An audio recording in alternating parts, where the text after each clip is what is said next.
Bueno, pues hoy es martes de tercer grado, es martes del doctor Leopoldo Gómez, vicepresidente de Noticieros Televisa. Querido Leopoldo, ¿cómo estás? Buenas tardes. Muy buenas tardes, muy bien, mi querido Joaquín. Sí, con el gusto. Así es, Leopoldo, porque hoy es martes de tercer grado. Oye. Hablabas de Trump, Leopoldo.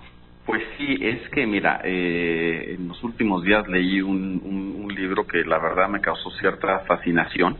Está escrito por Laura Ingraham y ella es pues la voz más escuchada en la radio hablada de Estados Unidos, una conservadora, ella misma se dice populista nacionalista, y ella da cuenta, digamos, de toda esta revuelta populista, sus raíces, sus planteamientos, los atractivos que tiene con la gente, que se me hizo muy interesante. ¿Por qué se me hizo muy interesante?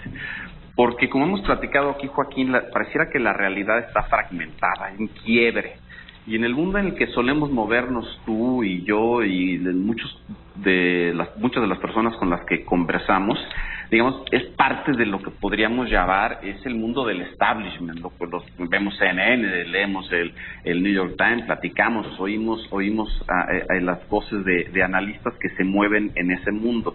Y las interpretaciones que se hacen sobre el fenómeno Trump en ese mundo, como en la campaña, siguen siendo muy distintas a las que se hace desde la otra perspectiva. En ese sentido, este libro me resultó muy ilustrativo, Joaquín. Ahora, ¿cuál es la coyuntura? La coyuntura es que la semana pasada salen nuevos resultados de encuestas. El Washington Post, JDC hacen una encuesta y ponen a Trump en su nivel más bajo, 37% de aprobación, con una desaprobación muy alta de 59%. Eso significa que tiene un saldo negativo de menos 22 puntos, que a decir de los encuestadores, pues es un récord, al menos algo no visto en décadas, que un presidente en Estados Unidos tenga un saldo negativo tan grande. Y después de la publicación de esa encuesta, pues vinieron elecciones en varios estados, pero sobre todo para gobernadores en dos, en Virginia y en Nueva York. Y como sabemos, en esos estados el Partido Republicano perdió por amplios márgenes. ¿Cuál fue la interpretación que se dio en este mundo del establishment? Digamos, ¿cómo cabeceaban sus notas los periódicos como el New York Times? Pues esencialmente que este era un rechazo al trumpismo, digamos, entre comillas, ¿no? Era una bofetada y un poco una muestra de que estaba perdiendo no solo adeptos, sino posibilidades de reelegirse. En ese sentido era una muy mala noticia para Trump, y ciertamente lo es. Aquí no se puede decir que es una buena noticia esos datos, ni siquiera tampoco el que haya su partido perdido las elecciones, aunque creo que los malos datos de encuesta han estado ahí ya por mucho tiempo para Trump. Es decir, no es nuevo que tenga 37% de aprobación solamente. Lo que sí es nuevo es la desaprobación, que es mayor, pero digamos, nunca le han sido favorables las encuestas. Y en el caso de estas elecciones en Virginia y en Nueva Jersey, pues jugaron factores locales también que son muy importantes. Me parece que tan o más importantes que el fenómeno Trump. Entonces, que haya sido un rechazo, que esto ya sea una muestra del rechazo al trumpismo, me parece que no necesariamente es así. Me parece que con o sin Trump hay fuerzas, digamos, que se expresaron en la elección a través de Trump, pero que siguen ahí, que seguirán encontrando cauces de expresión, insisto, con o sin Trump. A lo mejor los demócratas ganan posiciones en las elecciones del año próximo, tal vez Trump no se reelija, pero esas fuerzas creo que seguirán ahí. Y ahí es donde regreso a este libro que leí. Si tú compras la premisa del libro, digamos, un poco todo lo que sigue es natural, te parece natural. Y la premisa es que a partir de Ronald Reagan, los gobiernos empezaron a tomar políticas que sacrificaron a parte de la clase trabajadora de Estados Unidos ante el altar, como dice, de la globalización. Es decir, te da datos que muestra cómo hay sectores importantes de la sociedad americana que fueron perdiendo, en términos absolutos y relativos, porque también se fue agudizando la desigualdad, que fueron perdiendo posiciones, digamos, una posición económica y social a lo largo del tiempo. Ese digamos, es un poco el caldo de cultivo. Y para quienes están en esta posición o viven en este mundo, pues realmente no hay mucha diferencia entre un George Bush, un Clinton o un Obama. cada uno tiene sus matices, pero todos, digamos, no fueron duros con la migración, más bien jugaron con la idea de una amnistía en algún punto, fueron muy pro TLC, y lo que dice esta autora es que también pues, anduvieron jugando al policía del mundo, porque hay que recordar que quienes están en esta posición son aislacionistas de alguna manera, no les gusta que esté Estados Unidos metidos en guerras por todos lados. Es decir, para quienes están en esta posición, todos esos presidentes esencialmente siguieron una ortodoxia que acabó lastimando importantes sectores de la población. Esos sectores de la población fueron los que se expresaron en las elecciones del 18. Y un dato interesante es que si tú ves las primarias del Partido Republicano, pues varios de los que estaban, digamos, en los niveles más altos, como Ben Carson o como Ted Cruz, pues eran realmente también antisistema, eran candidatos antisistema. ¿Por qué rescato esto? Porque es un poco lo que digo, Joaquín, con o sin Trump, esas fuerzas están ahí y seguirán habiendo voces, digamos, que traten de obtener sus apoyos, es decir, candidatos. Si tú ves lo que pasó en la elección en Estados Unidos, bueno, hasta Hillary Clinton acabó opuesta al TPP, es decir, tomando posiciones en contra del libre comercio como idea. ¿Por qué? Pues porque se fue corriendo todo hacia estas posiciones más nacionalistas y más cercanas a lo que finalmente Trump enarboló. Él fue el más ferviente, digamos, defensor de esas posiciones, pero había otros en la contienda que también fueron asumiendo esos postulados, Joaquín. Entonces yo lo que te sugiero es que al final de cuentas le puede ir a Trump mal en coyunturas, en algunos otros le irá bien, pero al final de cuentas esas fuerzas están ahí y seguirán expresándose, y eso es una muy mala noticia para México, Joaquín. Así es, además, Leopoldo, tú lo hemos hablado, siempre han estado ahí, estaban como ocultas, calladas, como los terroristas del Estado Islámico, y Trump las despertó, las exacerbó, las hizo valer, y a él lo que le importa es justamente ese núcleo duro que lo llevó a la Casa Blanca.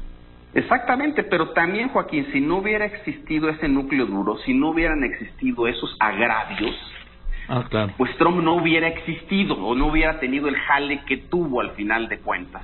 Entonces, yo creo que hay dos maneras de ver esto. Una es desde la perspectiva de Trump y del personaje, y otra es desde la perspectiva de las fuerzas que hicieron posible que ese personaje se encumbrara.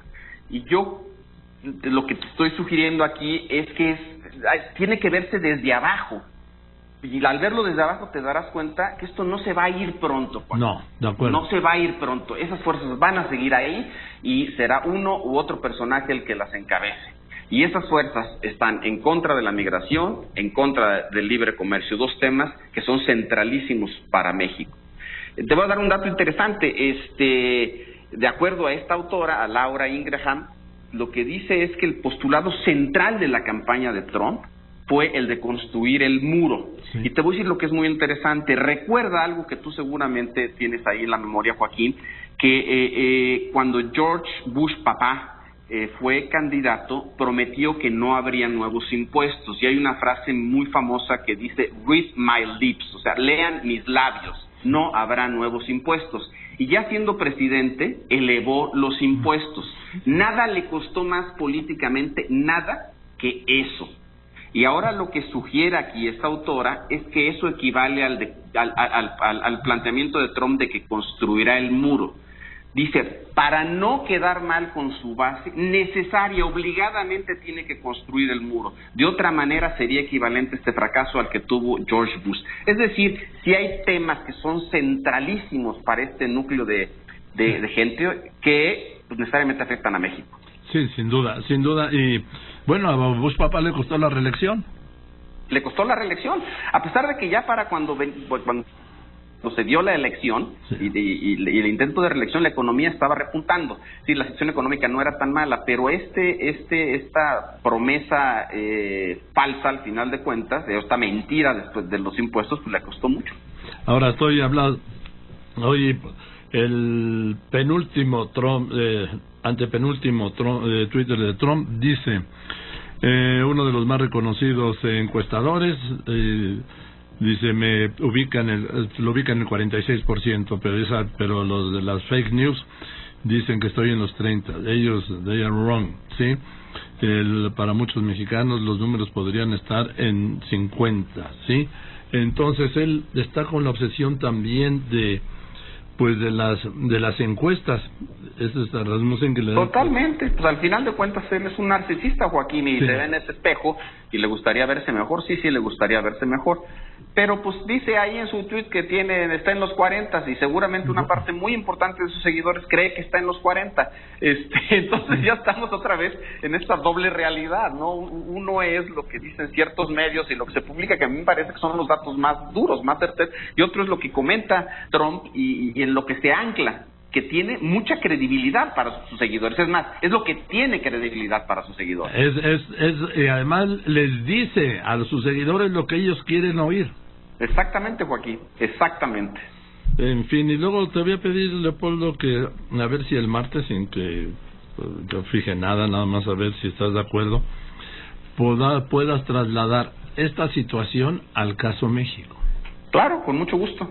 Lo platicamos, feliz. Sí, porque cómo operaría en el caso México, porque el Partido Republicano como partido es más que Trump, ¿sí? Uh-huh. Y en México Morena, López Obrador es más que Morena. No se podría entender a Morena sin López Obrador, pero en Estados Unidos sí puedes entender al Partido Republicano como partido sin Trump. Aunque Morena, Joaquín, es López Obrador. Exactamente. El Partido Republicano no es Trump. Hay que acordarte que al final lo que hace Trump es asalta al poder, al Partido Republicano. Él se posiciona frente a las élites políticas, sean estas del Partido Demócrata o del Republicano.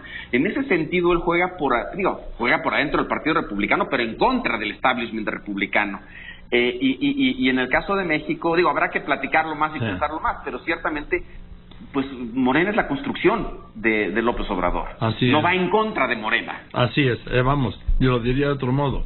Morena sin López Obrador no existe. El Partido Republicano sin Trump seguirá existiendo. Así es. En fin, pues el martes, ¿no, querido Leopoldo? El martes lo hacemos. Venga, gracias, doctor Leopoldo Gómez, porque es martes de tercer grado. El doctor Gómez, vicepresidente de Noticieros Televisa. Muchas gracias, querido Leopoldo.